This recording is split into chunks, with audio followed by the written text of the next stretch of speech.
What up, YouTube? Let's here. Thanks again for visiting the channel. As always, I appreciate it.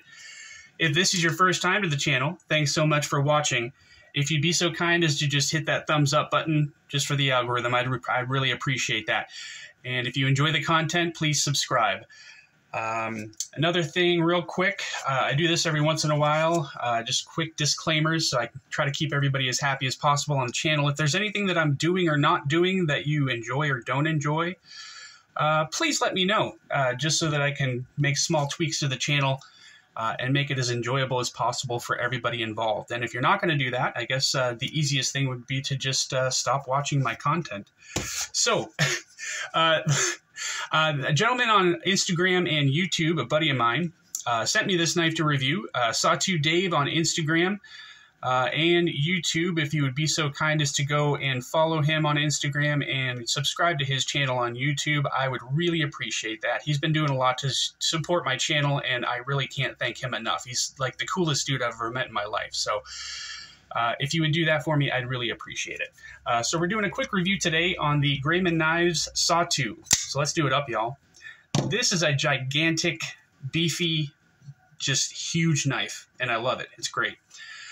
This guy is 9.75 inches overall with a 4.25 inch cutting, 4.25 inch blade and a 4.15 inch cutting edge, and a handle that is 5.5 inches.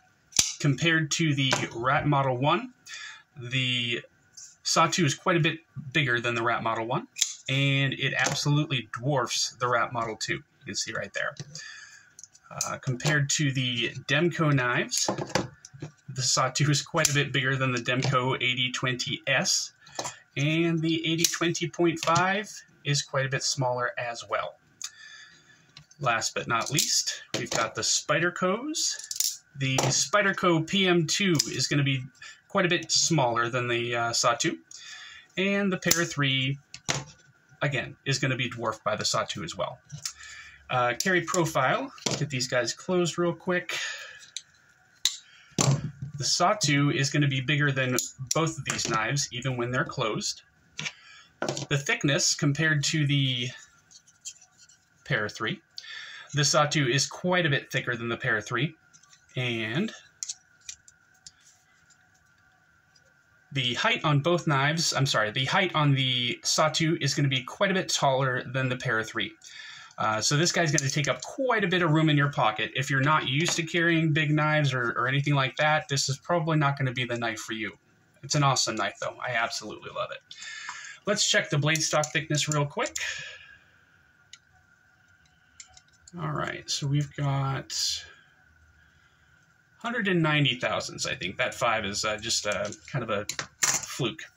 And let's get a quick weight on this guy as well. See if I can get the scale to work. Perfect. Okay, so we're looking at 12 ounces on the nose. Yep, 12 ounces. Perfect. Okay, so this guy has a blade made of 20 CV steel. I've gone over that in the past. I'll go over it again here in a few minutes for you guys, just in case anybody hasn't seen those videos. Excuse me. This guy has a flat ground blade, drop point profile, with a flat that carries out to about 80 or 85% the length of the blade. It's also got a swedge which starts about halfway down the blade and carries out all the way to the tip. This is a thumb stud only operated knife, but it works just fine. And you can see there that it drops down relatively easily with not a lot of encouragement.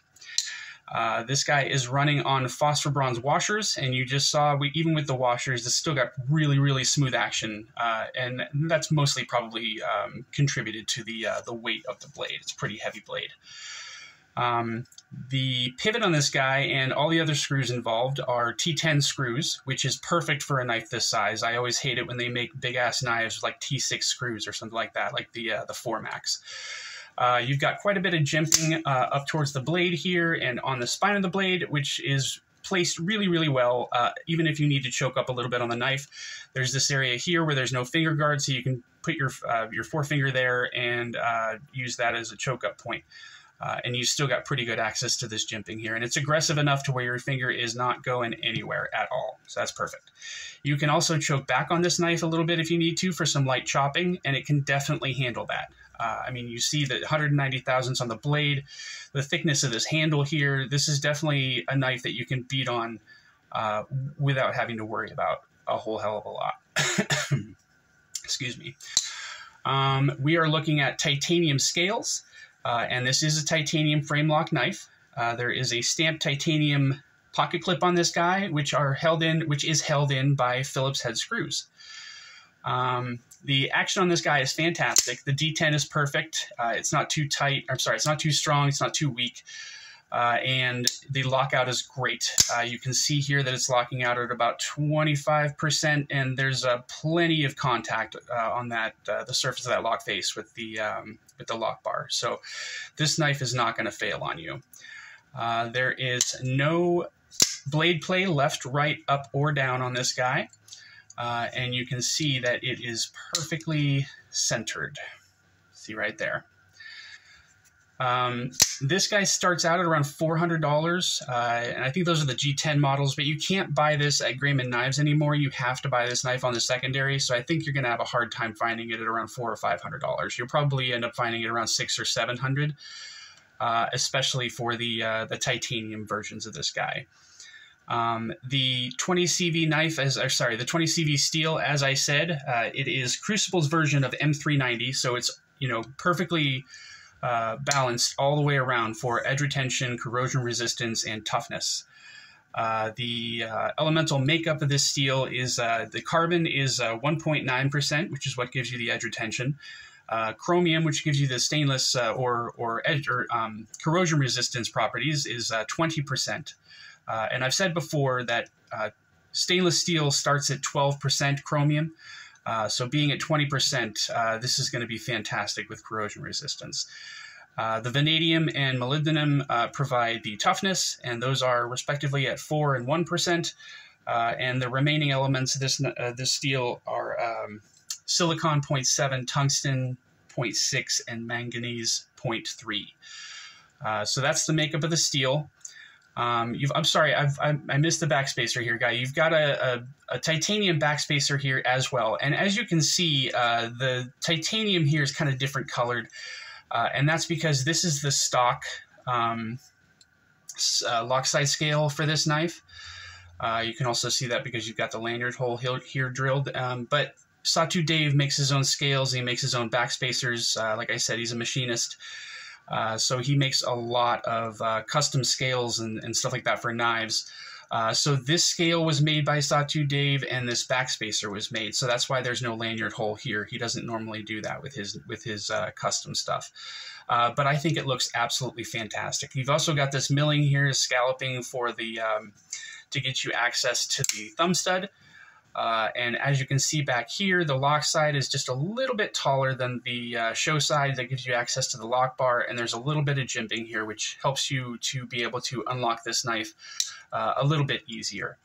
The ergonomics on this guy are absolutely fantastic. When you're choked up, your middle finger here goes into this little groove, and everything else on this knife is completely open. So you can move your hand around on this knife as much as you want to, and it's very, very comfortable. You can see this is a very thick handle, or very tall handle, however you want to say that. So somebody with a smaller hand may not do well with this knife. As I said, it's going to be pretty big in the pocket and everything.